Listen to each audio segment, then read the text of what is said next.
All right, folks, despite it being a bank holiday, we have big news out of the financial markets. Capital One to acquire Discover Card. And if you're a holder of either one of these cards, it's going to affect you. And if you're not in good standing with either of these cards, it's going to affect you. Now, as credit card delinquencies continue to rise, you're going to see more trouble in the credit card sector. And just a few months ago, Goldman Sachs sold their rights to Apple Card. And it's just the beginning, folks. And we're going to see more consolidation as commercial real estate debt, credit card debt, and corporate debt continues to skyrocket. You're going to see more mergers and acquisition. Those who don't, they won't survive, and they'll end up filing for bankruptcy. It's that plain and simple. Now, with the merger of Capital One and Discover, what does that mean? Well, if you're not in good standing with one of these companies, it's not going to be good news. And you can see a lot of credit limits cut down, slashed. And this is the canary in the coal mine. If you're a credit card user, this is a warning sign. These are sirens.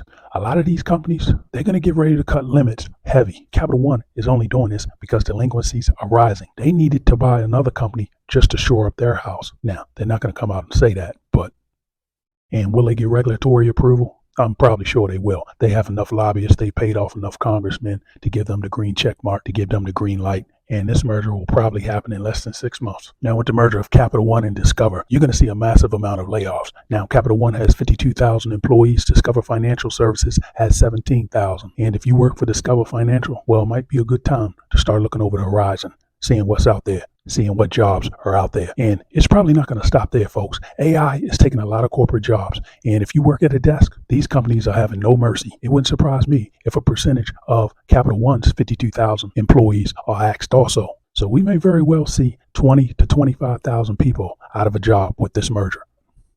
Now, we have thin trading in the commodity market, but it doesn't seem to matter to WTI oil. And it's approaching $80 a barrel. And again, if we hit towards that $90, $100 mark, that's going to spell trouble for this economy. You're going to see inflation come roaring back.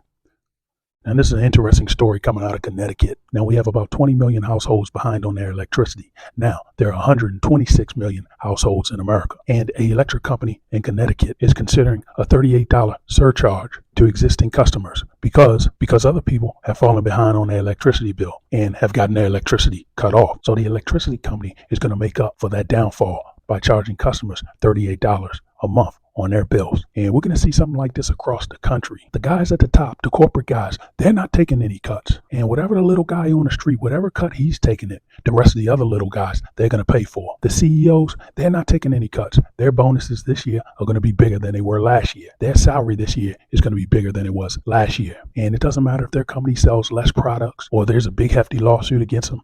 They're not taking any cuts. And you, the little guy, you're going to pay. You're going to make up for any downfall that these guys might consider. Now, the German pharmaceutical maker Bayer is slashing its dividend by 95% to pay down debt. And we're going to see more of this in the future.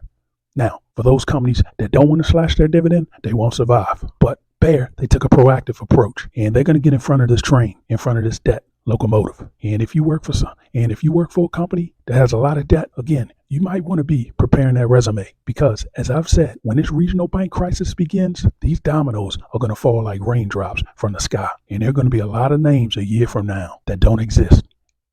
Now, this is a short week in the financial market, but regardless, we have some big names reporting earnings this week. And starting off tomorrow morning, we have Walmart, we have Home Depot. Then Wednesday, we have the big one, NVIDIA aftermarket. This is the main event, and this is probably going to determine whether the NASDAQ is down 100 or up 100 on Thursday. But regardless, I'm BTFD. If NVIDIA takes a dip, anything involving AI or chips is going to be fire in the next year. Now, if you like this type of content, please like and subscribe. Thanks for watching.